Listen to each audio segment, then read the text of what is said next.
जय हिंद दोस्तों Indian air force की एक बड़ी योजना तैयार हो रही है जो कि आने वाले समय में भारत की हवाई ताकत को पूरी तरीके से बदल देगी। दरअसल इंडियन एयरफोर्स को कम से कम 60 यानी कि 60 फिफ्थ जनरेशन के स्टेल्थ फाइटर जेट्स की जरूरत है। यानी कि इंडियन एयरफोर्स को कम से कम 3 स्क्वाड्रंस चाहिए। दोस्तों जरूरत बहुत ज्यादा इस वक्त इंडियन एयरफोर्स को है। रीजन आप सब जानते हैं कि चाइना का J-20 स्टेल्थ फाइटर जेट और पाकिस्तान का J-10C, इसके अलावा J-35 पाकिस्तान को मिलने वाला जो सीधा खतरा हमारे लिए बन चुका है। चीन के पास 200 से ज़्यादा J-20 फाइटर जेट हैं और इवन इन सभी फाइटर जेट्स में PL-15 और PL की जो एडवांस मिसाइलें वो जोड़ी जा रही हैं। और आपको मालूम है कि चाइना ने पाकिस्तान को PL-15E भी दे रखी है। हालांकि वो तो एक्सपोज हो गई थी ऑपरेशन सिंदूर के दौरान।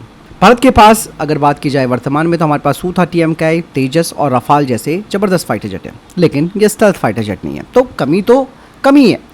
इंडियन एयरफोर्स जैसे मैंने बताया कि कम से कम 60 फिफ्थ जनरेशन के फाइटर जेट को चाहती है, क्योंकि हमारा खुद का एम का प्रोजेक्ट है, उसे आने में काफ़ी देरी लगेगी। 2035 का टाइम आप मान के चलो।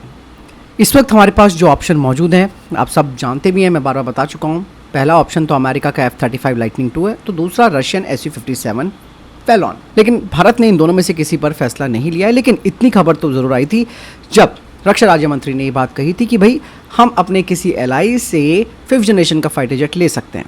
हो सकता है कि 2026 में कोई मजबूत निर्णय लिया जा सकता है भारत सरकार के द्वारा। ऐसे में दोस्तों डिफेंस एक्सपर्ट्स की माने तो इस वक्त चाइना पाकिस्तान का जो गठजोड़ है वो भारत के लिए टेंशन है, और यही वजह है कि भारतीय वायुसेना को जल्द से जल्द फिफ्थ जनरेशन के फाइटर जेट पर फैसला लेना होगा। मतलब साफ है कि समय की मांग है ये।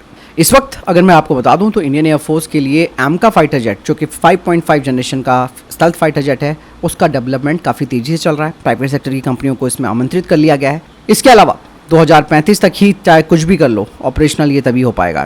तब तक दोस्तों भारत को पावर बैलेंस करने के लिए विदेशी फिफ्थ जनरेशन का फाइटर जेट तो चाहिए, ताकि हम अपने दोनों दुश्मनों पर एक बड़ी बढ़त कायम कर सके।